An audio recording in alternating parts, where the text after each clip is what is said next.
Welcome to Senior Insights. My name is Cynthia, and come on in, bring your coffee, bring your toast, bring your muffins, bring whatever you want, and we're going to sit down and I'm going to tell you a story.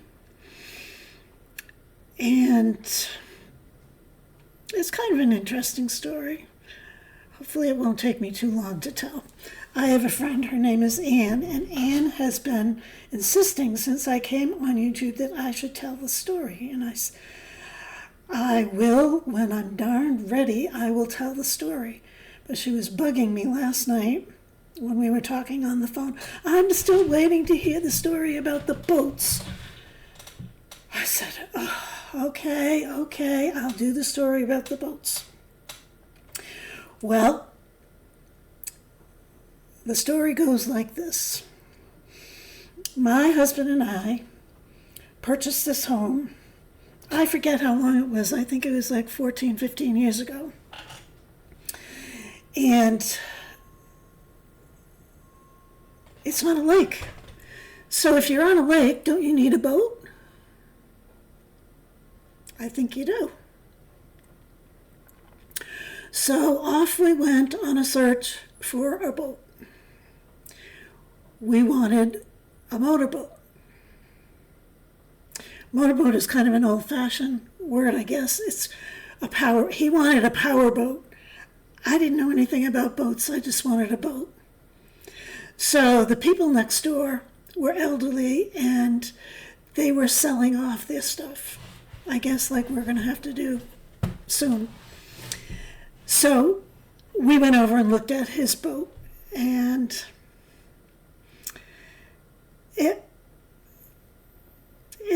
it didn't do it for my husband. I would have taken it because I didn't know the difference between a speedboat and a powerboat and a fishing boat and a canoe and all that. That's not true. I remember a rowboat when I was a kid. My grandparents lived on a river, and we had a rowboat. I can remember the sound of the oars and the water, and my uncle taking us for rides on the rowboat. Did anyone else have a rowboat? Do you have a rowboat now?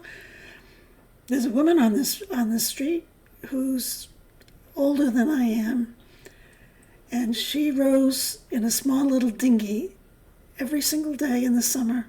She goes way out on the lake and there's an island out there, and she goes around the island and she comes back all by herself. And she's amazing. Sometimes she'll do long lengths of swimming, and someone will follow her along in the rowboat just to make sure she's safe. But anyway, of course, I lost my train of thought because I was telling you about how we looked at the boats. And it was a bass fishing boat that we looked at. And my husband really had in mind that he wanted a speedboat. And so a speedboat is what we sent on a mission to get. So when I get something in my mind, like we want a boat, then I just go hog wild and I start searching. I do in the research. I just look and try and figure out what's the best price so I don't get scalped. Except I didn't do that when I leased my car, did I? No. I think I used to be smarter than I am now. But I found one. We have this paper that's called the Want Ad Advertiser. I don't even know if it exists anymore. But I used to love looking through it. I used to look at boats. Anyway, I found this boat. And it was on the next lake over. And so I did some research. I found out what the book value was and everything. And then I presented it to my husband and I said, what do you think about this one? And he said, yeah, I think we should take a look. So we took a look. And the poor gentleman, the poor guy that was selling it, he didn't want to sell it. He was a young man. It was a speedboat. But he had just had a baby, and his wife wanted to have a party boat. And so in order for them to have a party boat, he had to get rid of his speedboat. So it's kind of interesting when I think about that, because he was in a different phase of his life, too. He was transitioning into adulthood. So we made him an offer, and he said, oh, I was thinking I was hoping to get a little bit more. And I said, well, that's the book value. He said, really? I said, yep. He said, okay, it's yours. So we got the boat. And we were all excited because we lived on a lake. If you live on a lake, you have to have a boat, right? And we were younger then. We were in our 60s, not in our 70s. We were young 60s. And so we got the boat, and we were all happy. Well, my husband didn't know how to drive a motorboat. And the other thing, for those of you who have seen the Rocky Shore here, there's no way to put a motorboat in the water here because it's all rocky. So we have a good neighbor who got it in for us, and someone who put a mooring in for us. I didn't even know what the heck a mooring was. So we had to moor the boat out in the lake. So how do you get into the boat when you want to go for a boat ride? Well, when we looked at that bass fishing boat, I was so disappointed that we didn't get it. The man was also selling a paddle boat. And I said, can we get that? I want to get a boat. And so we bought the paddle boat. So we had a paddle boat. And of course, paddle boats are great for kids. I'll tell you more stories about the paddle boat because nobody ever used it. Anyway, where was I? My kids came, and their dad was going to take them out for a ride in the boat. And at that time, we had a dog, and it was a Great Dane, and she was a fawn color. She was the color of Scooby-Doo. And she was a beautiful dog, but she had never been in the water. She didn't like the water. And there was no, like I said, there was no easy entrance to get in the water. So we go on the maiden voyage of this boat. I forget how my husband got it to the dock, but we all got in on the dock. And he took off. I'm not sure if he ever practiced or not, but he took us for a ride. And all of a sudden, one of the kids or my grandkids or somebody was saying, "There's Buffy, look at Buffy's coming." The dog jumped in the water and was following the powerboat.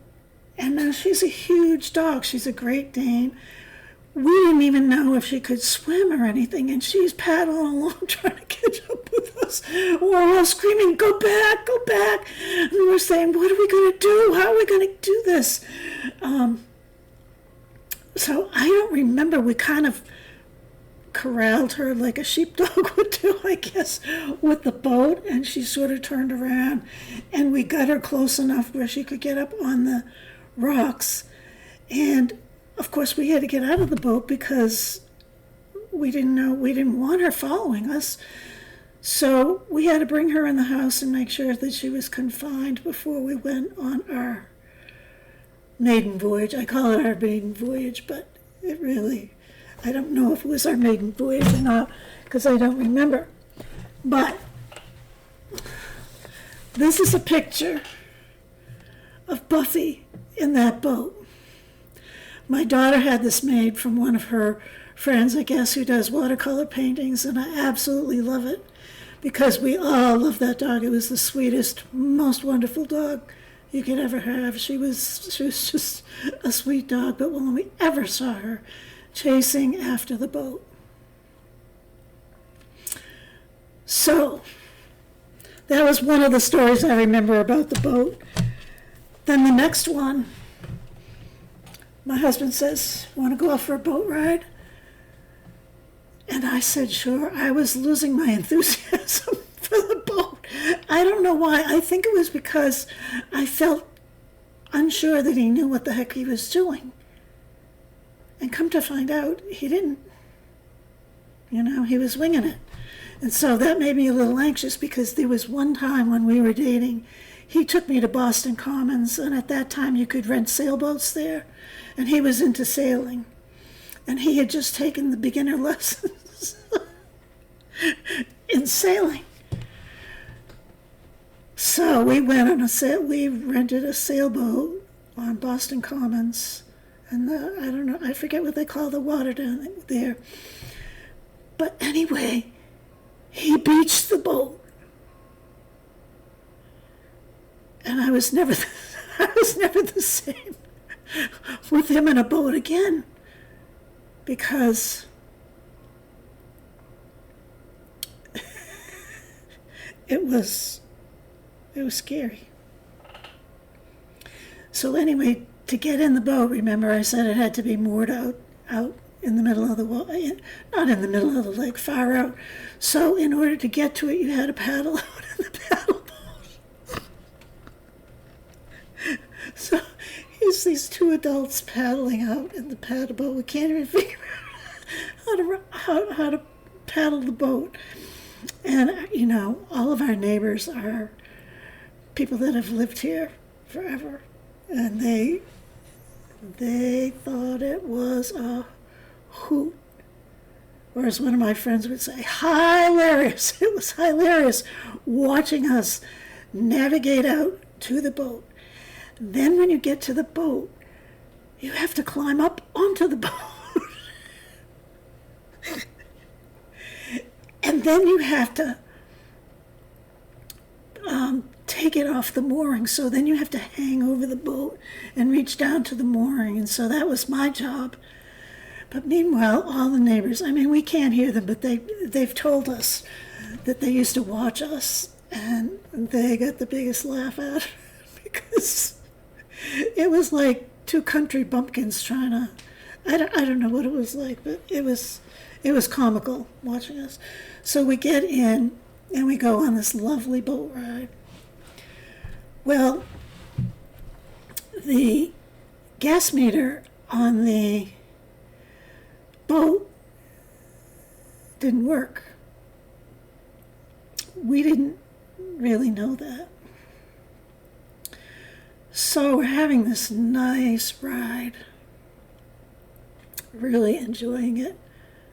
It's a beautiful lake, beautiful scenery. He wasn't going fast, he wasn't going crazy. All of a sudden the boat stops in the middle of the lake. It's way too far. You can't swim. He can't get the boat started. So we have to call our friend, the one who helped us put the boat in the water and who was an expert on boats. Thank goodness we had our cell phones. They actually were invented then. So he comes out and he says, "What the hell is the matter?" We don't know. So he comes up and he says, "You're out of gas." Oh, so he had to go back and get gas. And he came and he filled it up and he made sure the boat was started. And then he followed us back home. So we never lived down the gas thing. But meanwhile, of course, we always made sure that there was gas, but I was always nervous. I was always nervous about going out on the boat with him because I felt like he didn't know what he was doing. So then another time, see this that I'm doing? That's another old lady thing. My grandmother used to sit there and she used to twirl her thumbs like that in the rocking chair. That's what I'm doing. It's not good. Anyway, so we went.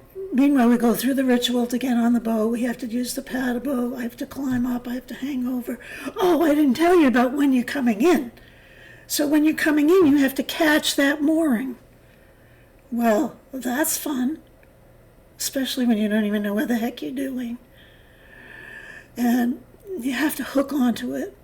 Then you have to shut off the boat. You have to get into the paddle boat that's waiting for you. And so it's all wobbly and shaky, and you're trying to get into it, and you're scared you're going to fall in. And I'm not afraid of the water. It's these other things like the boat and, it being unsteady and thinking I'm going to get dunked or we're going to get killed in the boat or something. So we paddle back to shore. So that was one story. Then we go for another ride. Out in the paddle boat, climb up, unhitch it, go for your ride. And I said to my husband, I said, look over there. I've never been over there before, have you? And he said, no, let's go over. So we go over to this little cove area.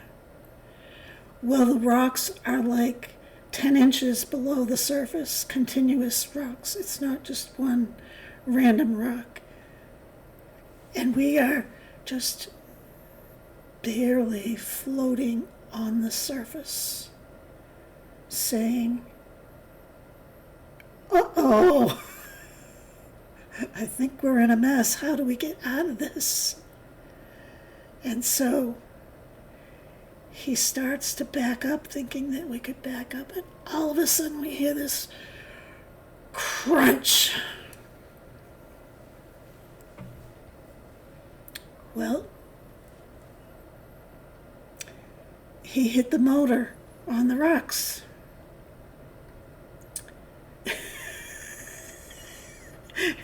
We were out in the middle of nowhere. We had never even been on this part of the lake before. That's how kind of new we were to the whole thing and the whole thing of boating.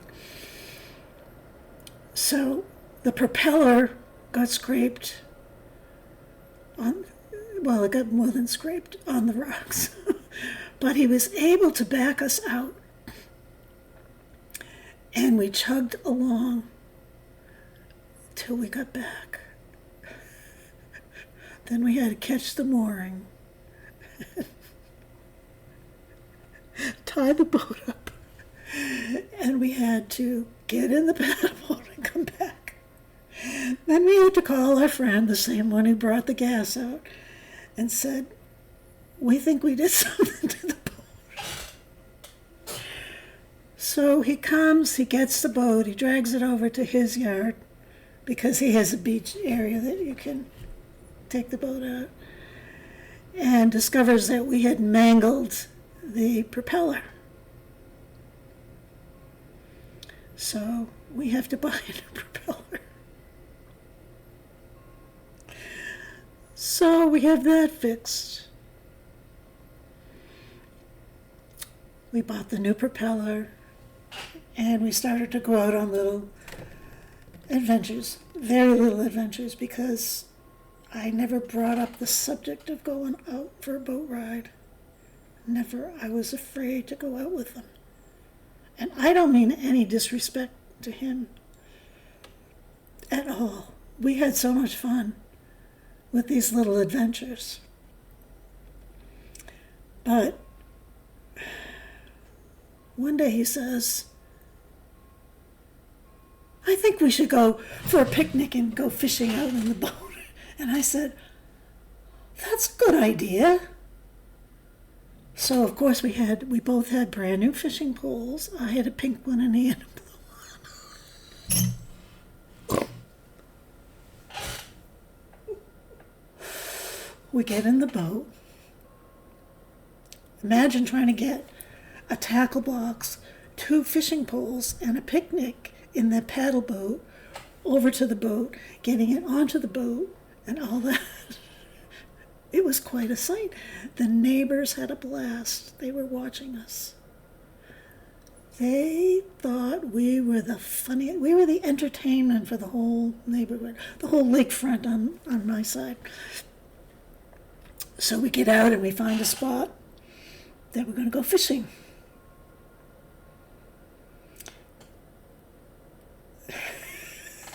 I can't even tell this.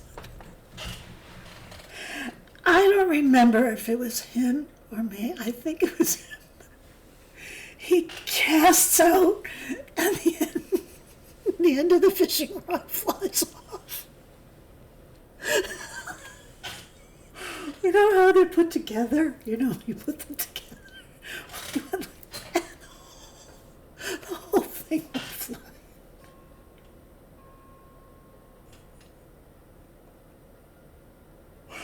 So we said we better get the hell this is not good. This is not a good omen. I said, I'm not going to try fishing if I lose my fishing pole.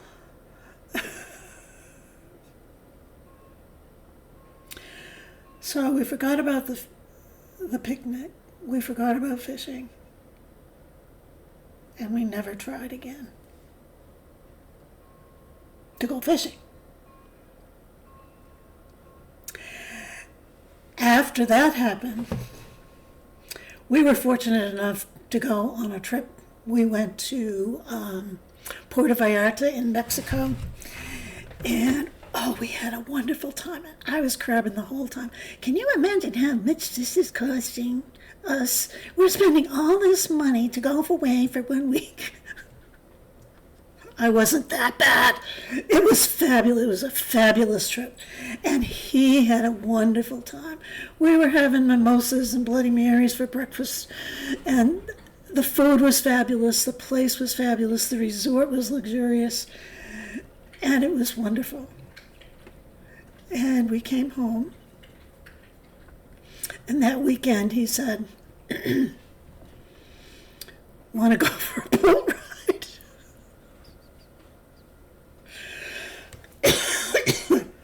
I said, sure, let's go for a boat ride, see what else can happen to us. So we went for a boat ride. And guess what? It was uneventful. We got on the boat, we got off the boat. We didn't run out of gas. We didn't go over a rock. We didn't do any of that stuff. It was uneventful. It was actually kind of boring. He had a wonderful time. I had a wonderful time. I felt like, oh, thank God, now we can go out in this boat and I can feel better because he seems to know what he's doing. And we get back. Do the whole thing. Well, 2 weeks later, he passed away. And he got his perfect boat ride. And I got to be comfortable in the boat. And he had a beautiful vacation. I did too. And that was his last boat ride.